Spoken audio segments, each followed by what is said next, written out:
Halo guys, jumpa lagi dengan saya VC Virus. Kali ini kita bahas lagi mengenai uji emisi di sepeda motor ya. Khususnya kemarin saya udah coba uji emisi di motor Yamaha Aerox saya dan alhamdulillahnya lolos uji emisi ya. Ternyata setelah selesai uji emisi, kita itu dikirimin sertifikat atau surat keterangan memenuhi ambang batas emisi. Nah kemarin ini agak telat ya datangnya sore setelah saya upload videonya. Saya baru dapat WA dari tempat pengujiannya dan hasilnya seperti ini ya guys. Nah ini untuk kendaraan saya, data kendaraannya Yamaha Aerox tahun 2017. Nah di sini ada kesalahan ketik aja dia. Harusnya odometernya itu 87.000 ya. Ini dia salah ketik aja, bukan 8.700. Dan ini hasil dari pengujiannya nih. Biar kalian yakin, saya akan nyalain speedometernya.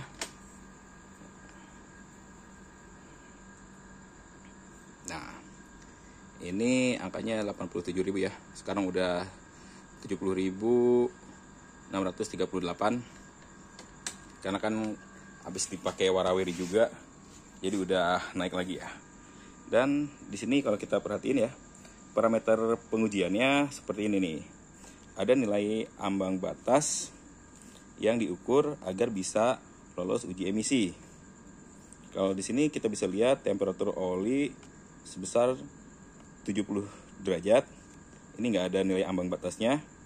Yang ada nilai ambang batas hanya karbon monoksida atau CO dan hidrokarbon ya. Untungnya semuanya di motor saya jauh di bawah ambang batas. Ini jadi pengujiannya kayak kita ke lab ya, periksa darah, periksa penyakit, ada nilai ambang batasnya sama seperti di motor juga. Untuk batasan karbon monoksida atau CO, ambang batasnya adalah 4,5. Di motor saya nilainya hanya 2,1 aja ya. Berarti masih jauh di bawah 50%. Terus hidrokarbon. Untuk motor sendiri dari tahun 2010, produksinya tahun 2010 maksud saya. Baik 2 tak atau 4 tak, ambang batasnya berada di 2000 ppm. Di motor saya nilainya 391 ppm ya. Berarti emang jauh banget di bawah ambang batas ya. Untuk motor di bawah 2010 produksinya, nilai ambang batasnya berada di 2400 ppm. Jadi pengujian di motor Yamaha Aerox saya ini bisa lolos ya. Karena setelah pengujian semuanya jauh di ambang batas. Dan sebagai pengetahuan juga buat kalian, sebenarnya ini udah lama ya adanya peraturan untuk emisi ini dari tahun 2008 nih. Cuman emang baru sekarang aja direalisasikannya ya. Emang bikin kita ketar-ketir, apalagi yang melintas Jakarta, takut-takutnya kalau lagi apes di stop belum uji emisi kena tilang yang cukup lumayan mahal ya. Kena 250.000 untuk motor dan mobil 500.000. Nah pada saat kemarin saya uji pun knalpot saya balikin dulu ke standar dan ini udah pakai yang AHM lagi. Bukan AHM Honda ya, tapi Ampang Hong motor. Duh ini udah karatan juga lagi. Khawatirnya kalau kemarin saya nggak ganti knalpot, khawatirnya malah nggak lolos ya, terutama di bagian ini nih, di karbon monoksidanya atau CO-nya. Pasti kalau saya kemarin uji pakai yang knalpot AHM ini, nilainya mungkin bisa mendekati ambang batas atau lebih tinggi ya. Untuk hidrokarbon juga pasti nggak bakal di angka segini. Tapi saya juga belum ngebuktiin lagi ya. Mau ngetes sih sebenarnya pengujian pakai knalpot yang standar racing, tapi biayanya lumayan ya, 40.000 hanya untuk sekedar tahu apakah pakai knalpot yang standar racing bisa lolos uji emisi atau enggak. Dan yang jelas ini motor saya kan tahun kemarin baru ganti seher ya, yang pakai R15 itu. Jadinya gas buang itu nggak separah sebelumnya ya. Bisa dilihat kalau kita ini knalpotnya ya. Yang kemarin itu kalau knalpot kita kayak gini, ini hitamnya parah banget. Kalau ini ada hitam ya, kayak gini, tapi nggak separah sebelumnya. Karena kan ring sehernya juga udah lemah, jadi yang pasti sisa pembakaran itu banyak banget keluar. Yakinlah kalau saya belum ganti seher terus uji emisi, itu nggak bakal bisa lolos ya. Terus pasti timbul pertanyaan, bagaimana caranya biar bisa lolos uji emisi ya. Nah, dari pengamatan saya ya, agar bisa lolos uji emisi, yang pertama itu kondisi motor kita harus benar-benar sehat dan bahan bakar yang kita pakai itu harus bagus. Sehat di sini motor pastinya nggak sampai ngebul ya. Kalau motor sampai ngebul dari knalpot ya resikonya kalian harus benahin dulu mesinnya biar bisa lolos uji emisi. Terus knalpot ganti dulu lah ke yang standar buat menghindari udara atau gas buang yang terlalu banyak, yang bikin nanti di ambang batas yang ditentukan ini motor kalian dalam pengujian di bawah ambang batas ya. Terus kalau bisa lakukan servis dulu motor kalian sebelum melakukan uji emisi. Tapi apakah jaminan setelah servis bisa langsung lolos uji emisi? Jawabannya tentu tidak. Karena pas kemarin saya ke Planet Ban ya di Lenteng Agung, ada motor yang uji emisi terus dia langsung melakukan servis di sana, ternyata masih nggak lolos uji emisi juga. Nah, hal itu disebabkan apa? Bisa beberapa faktor. Kalau motor baru diservis langsung uji emisi, otomatis sisa-sisa kerak yang ada di dalam mesin itu masih ikut terbuang. Ini untuk proses servis motor injeksi ya, yang bersihin ruang bakar pakai sistem infus. Itu setelah servis jangan langsung uji emisi. Biasanya ya, motor itu akan kerasa enak setelah beberapa hari dipakai dan kerak-kerak yang terbuang dari knalpot itu udah total hilang. Baru deh 3 hari atau seminggu kemudian kalian bisa uji emisi lagi. Ya mudah-mudahan juga bisa lolos ya. Terus usahakan kondisi knalpot kalian dalam keadaan bersih. Biasanya kan dari knalpot itu ada bekas item-item dari hasil pembakaran ya. Nah itu dibersihin dulu deh. Di pembuangan itu bersihin, mau disemprot pakai air kayak kalau bisa ya. Atau gimana, yang penting si pembuangan itu bersih. Ini terjadi juga kemarin. Karena pas hari Jumat kemarin itu teman-teman pun di kantor banyak yang pengen uji emisi juga.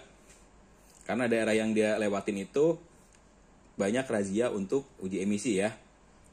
Saya saranin kayak gitu, bersihin dulu deh knalpotnya.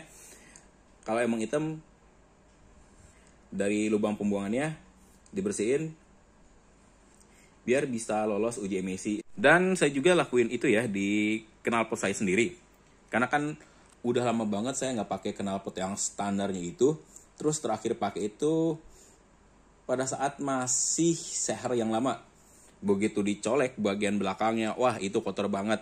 Saya lakukan pembersihan dulu tuh si knalpotnya sampai nggak ada lagi karbon-karbon yang hitam keluar dari knalpot. Begitu dites, alhamdulillah ya, motor saya lolos. Karena pasti banyak faktor juga. Padahal motor saya ini udah lama banget nggak saya servis. Throttle body udah lama nggak dibersihin. Dan oli pun baru ganti tadi ya. Udah lebih dari 3000 km belum ganti oli. Termasuk motor punya teman saya aja. Yang kemarin tuh yang Beat. Dia juga udah lama nggak servis. Dan olinya itu udah sekitar 2800 kalau nggak salah pemakaiannya. Ternyata pas tes kemarin dia lolos juga. Untuk usia motor yang masih sekitar 5 tahunan sih, kalau rajin servis insya Allah aman. Intinya sih knalpot nggak ngebul, terus bahan bakar yang dipakai pun bagus ya. Insya Allah bakal lolos. Nah nanti nih saya juga akan mantau motor teman saya, punya Vario, tahunnya pun udah tahun lama ya. Saya pengen pantau punya dia pada saat uji emisi, kalau bisa saya ikut dan pengen tahu hasilnya seperti apa. Apakah lolos atau enggak. Ada juga motor Fiction Old ya, punya teman saya juga di kantor, dia juga mau tes uji emisi. Nanti saya akan bikin videonya juga, hasil dari beberapa motor punya teman saya yang usianya udah tua banget, karena udah lebih dari 10 tahun. Oh iya lupa, tambahan lagi, kondisi motor saya pun kan nggak sepenuhnya standar ya. Seher udah pakai R15, udah porting polish, terus throttle body juga pakai rem run, filter udara pakai busa, businya pakai Bosch Iridium ya, dan olinya kemarin pakai Shell Rimula R4. Dan buat kalian yang masih pakai motor Yamaha tipe lama yang bisa setting CO, diusahakan settingan CO-nya itu dikecilin dulu ya untuk sementara waktu. Karena kan kita tahu sendiri dengan penambahan CO-nya maka motor kita itu agak sedikit lebih boros ya. Otomatis pembuangan CO-nya pun akan lebih tinggi. Jadi diusahakan CO-nya dikecilin dulu ya pada saat mau uji emisi biar berada di bawah ambang batas ya. Ya walaupun sebenarnya ini berat juga ya buat kita, buang-buang duit dan khawatirnya juga malah nggak lolos uji emisi. Habis pertama tes misalnya nggak lolos, terus kita harus servis dulu, dibalikin lagi, tes lagi, kemungkinan juga baru bisa lolos. Mau gimana lagi, karena udah peraturan ya kita harus ngikut ya. Daripada kena apesnya, begitu di jalan ada razia, kita belum uji emisi kena 250.000, ya amsyong juga. Lebih baik keluarin duit 40.000 ya kalau saya kemarin. Tentunya beda-beda ya, rata-rata di 40-50.000 untuk uji emisi ini ya nggak masalah lah. Daripada ntar ketemu apes kena tilang harus bayar 250.000. Nah satu lagi yang PR saya juga belum nih, X-Rate belum di tes uji emisi. Mau dibawa keluar pun pasti kena tilang karena plat nomornya juga belum ganti ya. Belum saya urus perpanjangannya. Terus knalpotnya yang dipakai juga yang standar racing, dan emang ada masalah di seher, jadinya agak sedikit ngebul, pastinya nggak bakal lolos. Harus dibenahin dulu yang X-Rate nih pas uji emisi nanti. Kedepannya nanti saya akan update lagi ya tentang uji emisi ini dari pengujian motor yang punya teman saya semua ya guys. Pokoknya pantengin terus channel saya, insya Allah saya akan memberikan informasi yang bermanfaat untuk kalian semua. Oke guys, segitu dulu video kali ini. Kurang dan lebihnya saya mohon maaf. Dan sampai jumpa lagi di video saya selanjutnya.